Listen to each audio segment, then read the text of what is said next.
Hi guys, welcome back to my channel. Meron ulit tayong tech unboxing today from Infinix. So a big thank you to Infinix for sending these two smartphone sa ating channel para i-review sa ating mga subscribers. Meron tayo dito Infinix 40 and Infinix 40 Pro. Guys, itong dalawang to, ito yung pinakamainit na Android smartphone sa market ngayon because of the following reasons. Number one, yung build quality niya is almost at par na sa mga flagship smartphone out there. Lalong-lalo na kung Android. Number two is very compatible ito sa mga high-end gaming resolutions, lalong-lalo na sa Android. Number three is its battery life, and number four, yung kanyang screen size. Tara guys, i-unbox na natin. Una mo natin i-unbox is yung kanilang Infinix 40. Yung pinadala ni Infinix sa atin na 40i is 128GB and 16GB of RAM. So kahit anong demand ng games, kayang-kaya na itong i-handle. Isa sa mga hinahanap ko sa smartphone or tablet is yung kanilang refresh rate. So ito guys is 90Hz refresh rate na siya, kaya may iwasan natin yung mga lag or delay every time naglalaro tayo ng very demanding graphics na online game. Siyempre, isa sa mga pinakagusto ko dito is yung 50 megapixel niya guys and yung kanyang 32 megapixel na selfie cam. Ngayon naman i-unbox na natin guys para makita na natin yung pinaka-itsura ng ating smartphone. So ito yung smartphone natin guys. And then may kasama na din siyang mga items dito sa loob. Isa-isahin natin para makita nyo yung Infinix kapag binili nyo online. First is may kasama na siyang charging cable. So usually, eto na lang yung mga kasama pag bumibili kayo ng smartphone. Pero ang kinaganda dito, meron pa rin siyang kasamang power brick. Yung power brick combination nito, kasama yung kanilang charging cable is 18 watts fast charging na guys sa ating Android smartphone. Bukod sa charging cable guys, may kasama na rin siya ditong silicone case na clear para sa ating smartphone. Makakatipid ka talaga kapag bumili ka ng Infinix phone dahil meron na siyang kasamang silicone case and may kasama na rin siyang power brick. Ngayon naman i-unbox na natin yung Infinix 40 natin guys. Kung mapapansin nyo, nakabalot siya ng plastic and madali lang naman siya tanggalin guys. Yung color na pinadala sa atin is dark metallic blue. So maganda siya guys, and then yung gilid niya is glossy. Pero maganda siya, pero finger magnet siya guys. Pero kung may case naman, hindi naman siya magagasgasan. Meron na rin itong kasamang screen protector guys, pero nasa sa inyo na yun kung gusto nyo papalitan ng tempered glass. Sa ilalim naman guys, nandito yung pinaka-charging cable niya na USB Type-C, yung speaker, and yung kanyang 3.5mm headphone jack. So kung ayaw nyo mag-wireless earphone,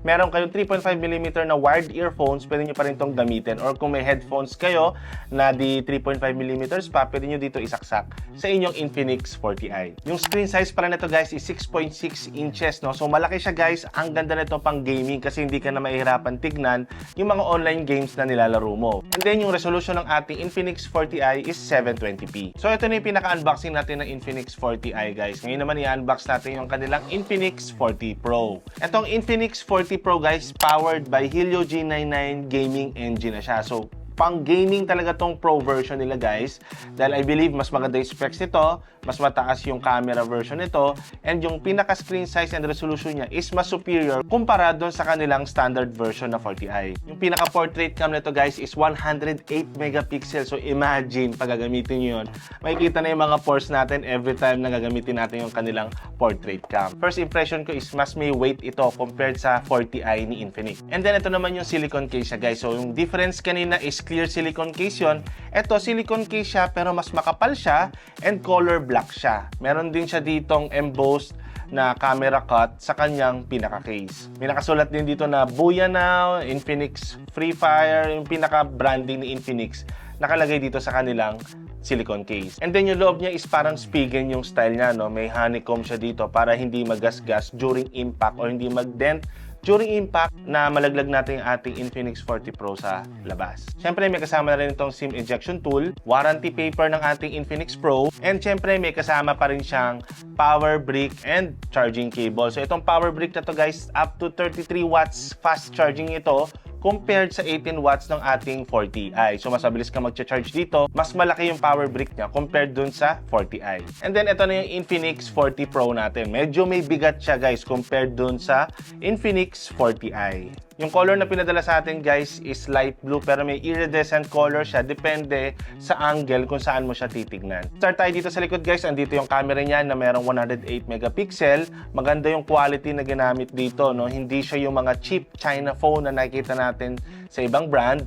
And Kompleto pa rin ito guys. May 3.5mm jack port pa rin ito, USB Type-C charging cable, and of course, may speaker pa rin siya dito sa ilalim. Yung screen size nito guys is 6.78 inches and yung pinaka-display niya is 1080p. Ito naman siya guys side by side sa ating Infinix 40i sa likod and ito naman sa harap. Na-unbox na natin guys. Ngayon naman testing na natin outdoor. Kamusta yung camera niya, performance niya, and kung makikita pa rin ba natin yung screen niya kahit mainit or maliwanag sa labas. Tara, samahan niyo ako.